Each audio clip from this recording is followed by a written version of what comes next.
Yo boys, back with another video. Today we're going to be doing a good old-fashioned Assassination Rogue Priest game here now. If you guys are wondering, my mic is broke. I can only hear out of one side, and I'm obviously going to be getting that fixed. Also, my jacks in my PC are pretty much broke, so I can't even use a good mic at the moment.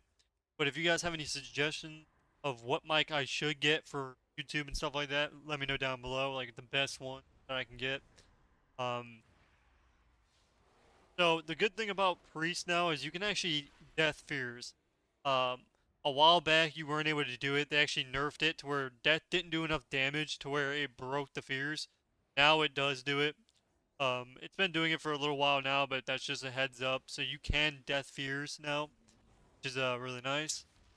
And I would say this comp is really good, but at the same time, Assassination Rogue always just feels super. It feels like it can't kill anything. Obviously, these are the games that we all like. We won quickly because it's trying to get as many clips as I can.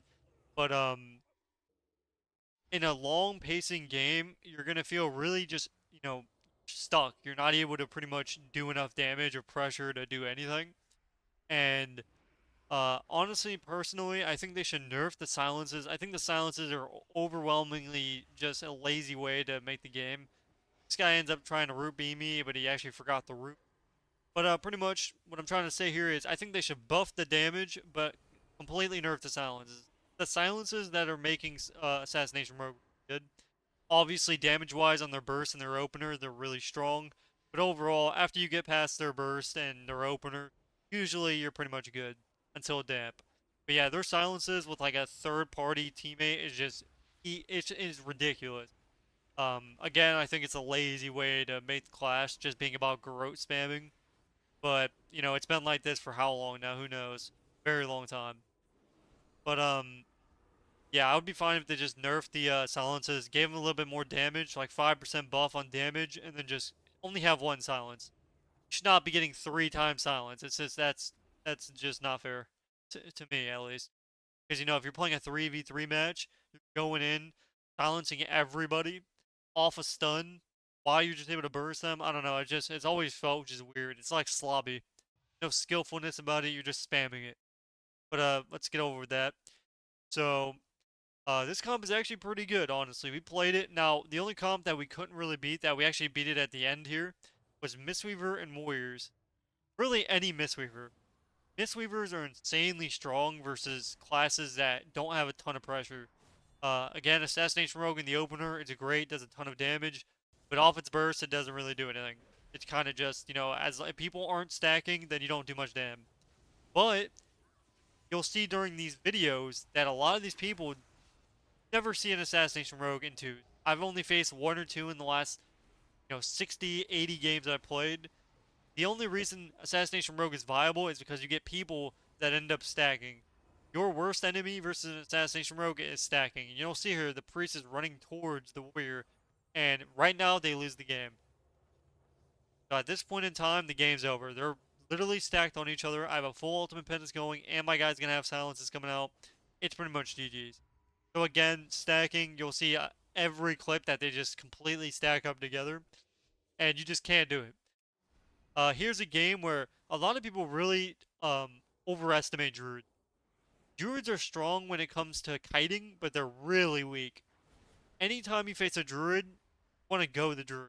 Not the entire game, but every time he's out in the middle or you have a Shadow Step Kidney, you want to immediately go on him, even if it's just getting bleeds up. Because they do die insanely quick. And you'll see here that this game wasn't even close. Like, at first, would have thought that we would have just got stomped.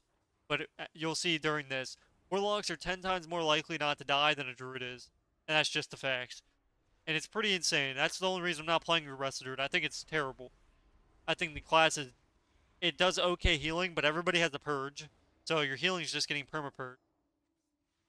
Especially by, like, Pres Evokers or really anything. Everybody has a purge now. So it's like, you don't have consistency. You just have your tiny little burst. And again, I think Wrestle Druid's good in twos, but like overall it's not that good. And you'll see we swap to the Druid here. Again, go the Druid. Druids are gonna die 9 times out of 10 before the DBS do. But besides the point, this comp is really strong, but at the same time weak. It really just depends on who you're facing. You know, one bad mistake and you'll lose the game versus our comp. Just because it's, you know, three silences, you know, their burst is pretty crazy. But as long as you just like, as you can see, we haven't got these guys under 80% in the last minute of the game.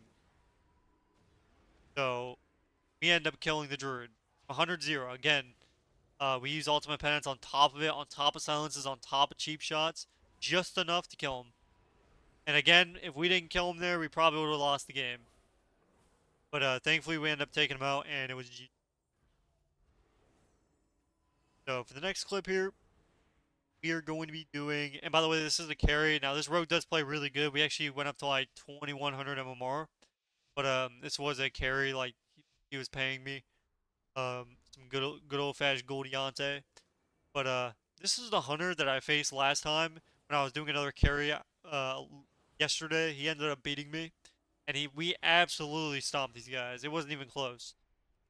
And this is just the level of like the difference between a S tier class and an A tier class is very slightly, but all it takes is one mistake. One mistake by one person can instantly change the results, especially when it's like a major mistake. So here we're just pumping out damage, a ton of damage. I'm not running a damage build because at this priest I would rather have 10 times the healing than no. I'd rather just have no damage at all and just have pure healing. I'd hate doing damage for healing. I can't stand it. I think it's terrible. I can get what they were trying to do, but they're kind of making every class into a DPS spec as a healer, and I just cannot stand it. But my rogue hasn't even hit them yet. And since this guy's running a damage build, I'm 90% sure his healing is going to be a lot weaker than my healing. But yeah, that's pretty much all there is to it. Again, they're stacked up. Anytime they're stacked up, it's bread. I mean, it's butter and bread for us. Now he's able to bleed this guy, and then we're able to swap. So here we get an ultimate penance on top of his kidney, and we're just popping out. They haven't even got the berate. They've yet to get topped off, and he dies.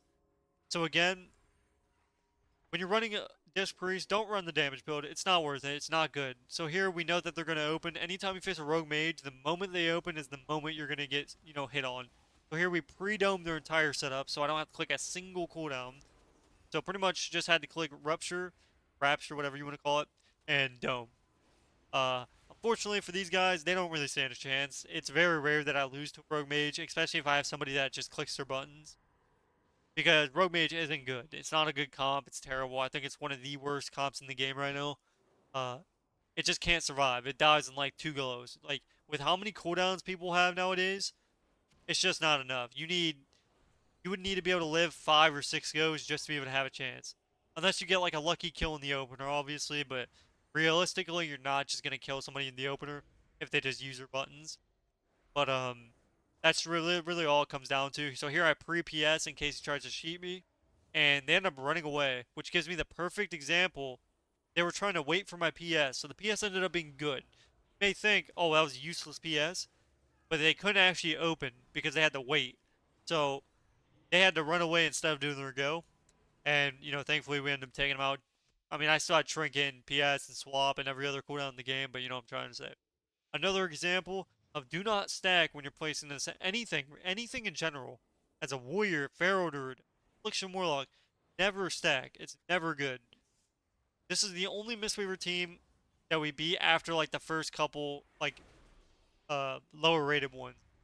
And this is why we beat this team. We didn't normally we would never have a chance. This wouldn't even be close. These guys would win closing their eyes. Because that like Rogue's good, but it's not anywhere near Warrior and Twos.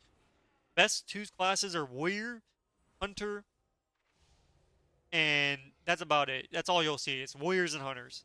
Facing, you know, a few, maybe a few, like, I feel like just Hunters and Warriors just control the lobby. Like, that's all I face past, like, 16, 1700.